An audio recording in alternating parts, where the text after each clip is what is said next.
Hyper sensitivity and allergy.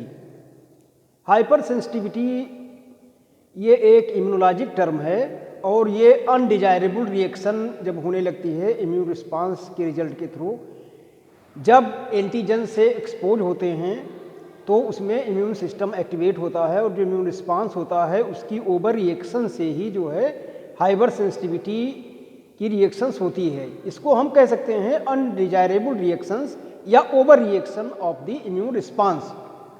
तो इसके जो सिंपल करेक्टरिस्टिक्स हैं वो हैं इन्फ्लेमेशन है या साइटोटॉक्सिक एक्टिविटीज़ हैं, undesirable secretion of the cytokines है। और इसमें जो है हमको ये नहीं कन्फ्यूजन देखना है कि हाइपर सेंसिटिविटी जो है एक न्यूरोसाइक्रियाटिक टर्म है, ये न्यूरोसाइक्रियाटिक टर्म नहीं है। हाइपर सेंसिटिविटी एक इम्यूनोलॉजिक टर्म है। जैसे हाइपर सेंसिटिविटी का टर्म यूज किया जाता है कि ये फिजिकल कांटेक्ट से या टच से, साउंड से, इससे जो है हाइपर सेंसिटिव हैं। तो हाइपर सेंसिटिव टर्म भले ही यूज किया जाता हो न्यूरोसाइक्रियाटिक टर्म में या न्यूरोलॉजिकल डिसऑर्डर से संबंधित हो सकता है, लेकिन hypersensitivity that is truly related to the immunological system.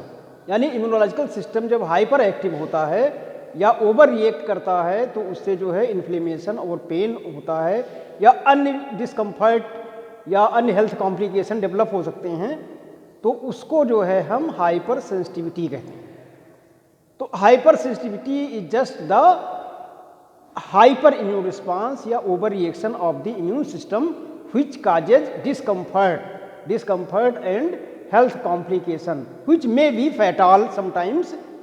तो इस प्रोसेस को जो है हम हाइपर सेंसिटिविटी कहते हैं। जेल और कूम्ब, जेल एंड कूम्ब ने जो है हाइपर सेंसिटिविटी को क्लासिफाई किया था 4 टाइप्स में, यानी 4 टाइप्स में जो है हाइपर सेंसिटिविटी को कैटेगराइज किया गया है, जिसमें टाइप 1, टाइप 2 और type 3 these are the immediate hyper sensitivity.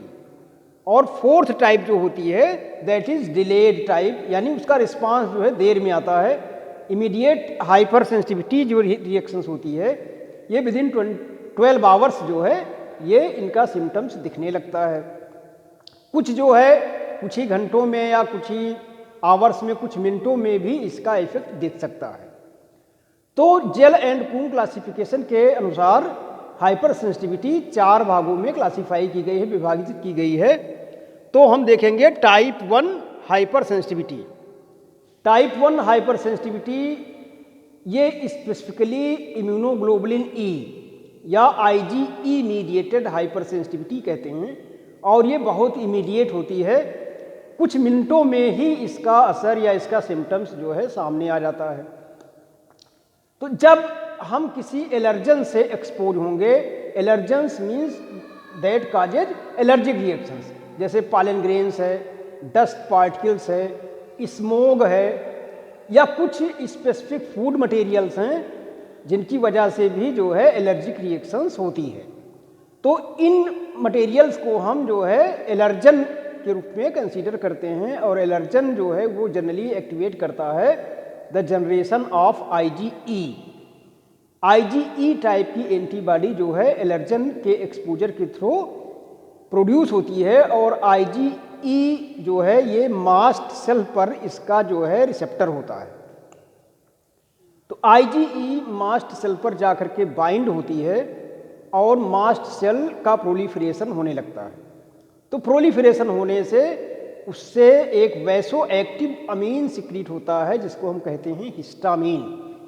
तो हिस्टामीन सिक्रीशन से ही जो है इसके सिम्टम्स डेवलप होते हैं, जिसमें जो है ब्रोंकाइटिस है या ल्यूकोट्राइन का ज़्यादा प्रोडक्शन होने लगता है, कफिंग है, स्नीजिंग है, हे फीवर है, या रैसेज इन द स्किन, यानी स्किन पर फफोले पड़ सकते हैं, छाला पड़ सकता है, चकत्ता पड़ सकता है। यानी जो एलर्जिक रिस्पांस है वो होता है ड्यू टू द हिस्टामिन। तो ये प्रोसेस होती है कि सबसे पहले जो है मास्ट सेल का सेंसिटाइजेशन होता है, यानी जो पहली स्टेप होगी एलर्जिक रिएक्शंस की, जब हम किसी एलर्जन से एक्सपोज होंगे पार्टिकुलर एक स्पेसिफिक मटेरियल होगा जिससे जो है वो एलर्जिक रिएक्शन काज करता है। तो मान लीजिए हम एक्सपोज होंगे तो तुरंत जो है सिम्टम्स डेवलप नहीं होता है, उसको हम एसिम्टोमेटिक स्टेज कहते हैं। उसमें क्या होगा, उसमें मास्ट सेल उस एलर्जन के लिए सेंसिटाइज हो जाएगी, और जब सेंसिटाइज हो जाएगी और दोबारा उस एंटी एलर्जन से जो है हम एक्सपोज होंगे, तब मास्ट सेल का प्रोलिफरेशन होगा और वो मेमोरी सेल्स भी रहेंगी उसमें, डेवलप हो जाएंगी, जिससे जो है हम उस पार्टिकुलर सब्सटेंस के लिए एलर्जिक हो जाएंगे। तो जैसा कि हमने बताया कि एलर्जन जो है वो कुछ भी हो सकता है, कुछ फूड मटेरियल्स हैं, प्रोटीन्स हैं, खासकर प्रोटीन डाइट, कुछ स्पेसिफिक प्रोटीन डाइट्स जो है उससे एलर्जिक रिस्पांस डेवलप हो सकता है। तो ये जो है इमीडिएट टाइप की हाइपर सेंसिटिविटी है, और ये पॉलन ग्रेन, डस्ट या इनसे सबसे जो है ये डेवलप हो सकती है। तो टाइप 1 हाइपर सेंसिटिविटी जो है वो उसको हम एलर्जी, स्पेशली एलर्जी कह सकते हैं, और ये IgE मीडिएटेड हाइपर सेंसिटिविटी भी इसको कहा जाता है, क्योंकि इसमें IgE का जनरेशन होता है। टाइप 2 हाइपर सेंसिटिविटी जो है ये एंटीबॉडी मीडिएटेड हाइपर सेंसिटिविटी कही जाती है। एंटीबॉडी मीडिएटेड की इसमें IgM या IgG एंटीबॉडीज डेवलप होती हैं और ये टी सेल पर जा करके बाइंड कर लेती हैं। बाइंड करने से क्या होगा, फिर वो टी सेल एक्टिवेट होगी और जो है अपने ही सेल को टारगेट कर देगी या अपने ही ऑर्गन को टारगेट कर देगी, जिससे कि जो है टिश्यू डैमेजिंग प्रोसेस स्टार्ट होगी, जिससे इन्फ्लेमेशन या पेन ये सब होने लगता है। तो इसमें जो है कई फैक्टर्स इन्वॉल्व होते हैं, जैसे IgM हमने बताया, IgG बताया, मैक मेम्ब्रेन अटैक कॉम्प्लेक्स या कॉम्प्लीमेंट प्रोटीन्स भी इसमें मीडिएटर का काम करती हैं। कॉम्प्लीमेंट प्रोटीन्स ये जो है प्लाज्मा प्रोटीन्स होती हैं, और ये भी एक तरह से हम इनको कह सकते हैं डिफेंस प्रोटीन, यानी ये भी नॉन स्पेसिफिक इम्यून सिस्टम में एक इम्पॉर्टेंट रोल प्ले करती हैं। कॉम्प्लीमेंट प्रोटीन्स जो है वो 20-25 तरह की होती हैं, जिनको हम डिजाइन करते हैं C1, C2, C3, C4, C9, C10। तो ये C1 जो है ये सब एक तरह से इनएक्टिव स्टेज में रहती हैं, यानी इनएक्टिव फार्म में रहती हैं, जिसको हम जाइमोजन फार्म कह सकते हैं।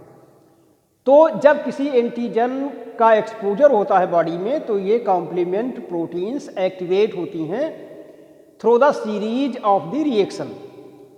तो ये एक एक करके एक्टिवेट होंगी और एक कॉम्प्लेक्स बना लेती हैं, जिसको हम कहते हैं मेम्ब्रेन अटैक कॉम्प्लेक्स। और मेम्ब्रेन अटैक कॉम्प्लेक्स जो है ये पार्टिकुलर सेल पर अटैक करेगा और उसका सेलुलर मटेरियल बाहर आ जाएगा। तो इस तरह से ये नॉन स्पेसिफिकली किसी भी बैक्टीरिया वायरस को किल करती है। लेकिन in case of type 2 hyper sensitivity ये अपने ही टारगेट सेल को, अपने ही सेल को टारगेट कर देती है। तो अपने ही सेल को टारगेट कर देने से जो है ये हेल्थ कॉम्प्लिकेशन डेवलप कर देते हैं। इसमें जैसे देखा गया है तो haemolytic anaemia, thrombocytopenia, erythroblastosis fetalis, ये सब जो है एंटीबॉडी डिपेंडेंट हाइपर सेंसिटिविटी के अंतर्गत आते हैं। जैसे एरिथ्रोब्लास्टोसिस फिटाइलिस क्या होता है, एरिथ्रोब्लास्टोसिस फिटाइलिस जो है ये डिपेंड करता है RH एंटीजन पर। RH एंटीजन जो है ये ब्लड ग्रुप हम लोग पढ़े होंगे, तो ब्लड ग्रुप में देखा होगा आपने कि जैसे O है, A है, B है, AB है, तो उसको हम पॉजिटिव या निगेटिव भी कहते हैं। जैसे O पॉजिटिव, A पॉजिटिव, तो पॉजिटिव मीन्स है कि उसमें RH एंटीजन प्रेजेंट है, यदि निगेटिव है तो उसमें RH एंटीजन नहीं है। तो RH एंटीजन जो है इससे कोई खास दिक्कत नहीं होती है, लेकिन यदि कोई फादर जो है उसका ब्लड ग्रुप RH पॉजिटिव है और मदर का RH निगेटिव है, तो उन दोनों से जो है जो ऑफस्प्रिंग होंगे या जो डॉटर्स होंगे उसमें क्या होगा कि चूंकि फादर के पास एंटीजन है, मदर के पास नहीं है, तो फीटस में जो है वो एंटीजन जब पास होगा तो मदर में उसके अगेंस्ट एंटीबॉडी बनना शुरू हो जाएगी। तो चूंकि एंटीबॉडी बनने की रफ्तार स्लो होती है, तो फर्स्ट चाइल्ड जो होता है ऐसे कपल का वो नॉर्मल डिलीवर हो जाता है।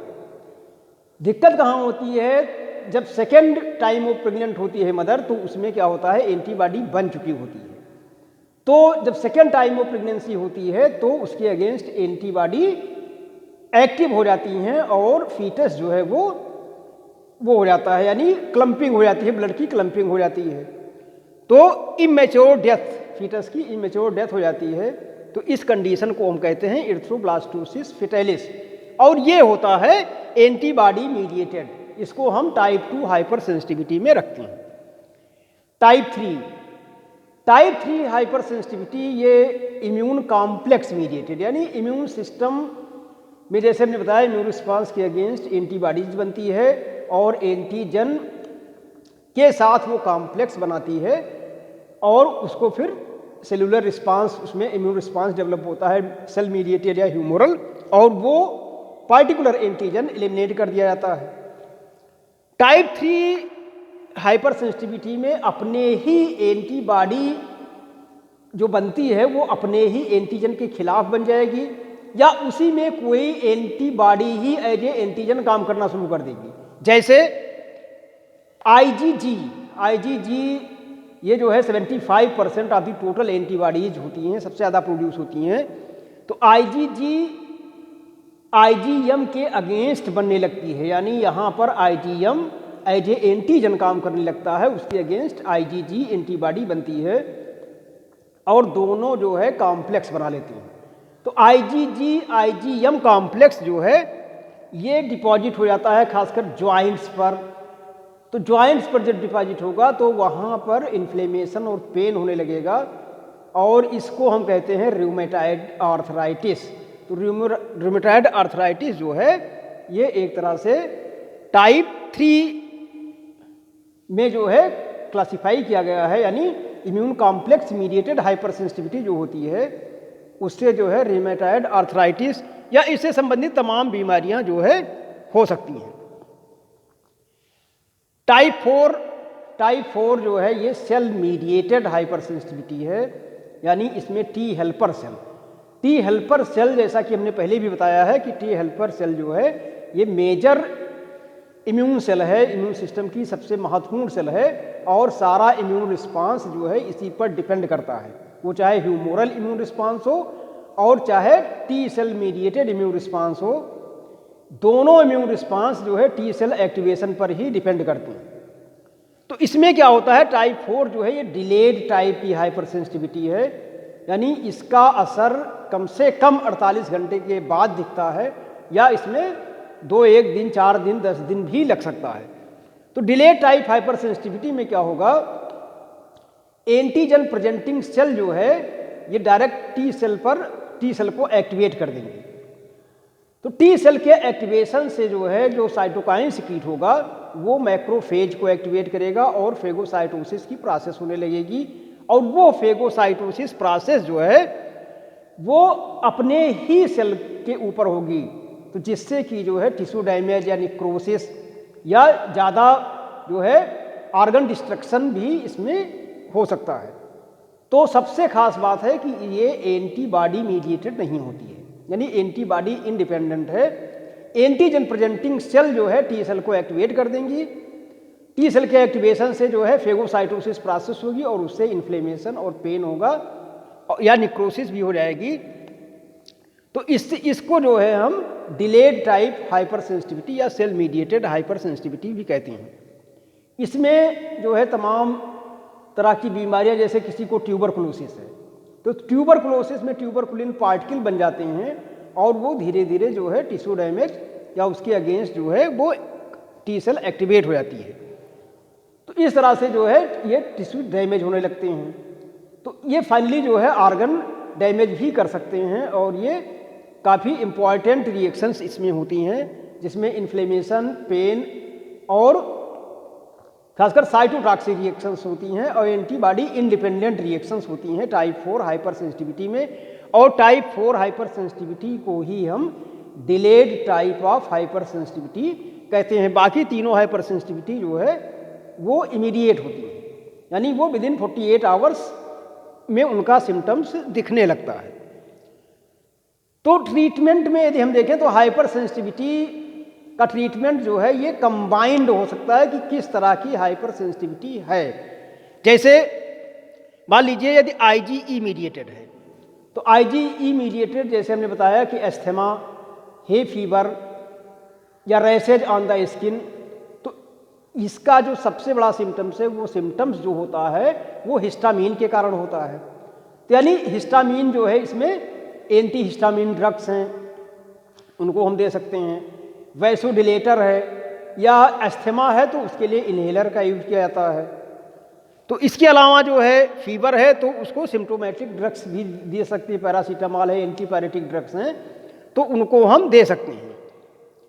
तो एलर्जी को रोकने के लिए IgE मीडिएटेड हाइपर सेंसिटिविटी के सिम्टम्स को रोकने के लिए इस तरह की दवाएं दी जा सकती हैं। NSAID भी दे सकते हैं, non steroidal anti inflammatory drugs, corticosteroids भी दे सकते हैं। तो ये जो है इम्यूनोसप्रेसिव हो जाएगा लेकिन एलर्जिक रिएक्शंस को वो करेगा। इसके अलावा ल्यूकोट्राइन्स ज़्यादा प्रोडक्शन होता है as a result of allergic reactions, तो उसमें कफ या म्यूकस की मात्रा ज़्यादा बनने लगती है। तो उसके लिए जो है हम एंटी या ल्यूकोट्राइन एंटागोनिस्ट का जो है यूज कर सकते हैं। Delayed type of hyper sensitivity, खासकर कोई ऐसी बीमारी है जैसे ट्यूबरकुलोसिस हमने बताया जो लॉन्ग टर्म के लिए होती है, तो वो delayed type of hyper sensitivity उसमें डेवलप हो जाती है। तो एंटी ट्यूबरकुलोसिस ड्रग्स जैसे आइसोनियाजिड, रिफाम्पिसिन, पैराजिनामाइड, ये दवाएं जो है इस टाइप 4 हाइपर सेंसिटिविटी को रोकने के लिए दी जाती हैं। तो ये 4 तरह की हाइपर सेंसिटिविटी जो है ये जेल एंड कूम्ब ने क्लासीफाई की थी।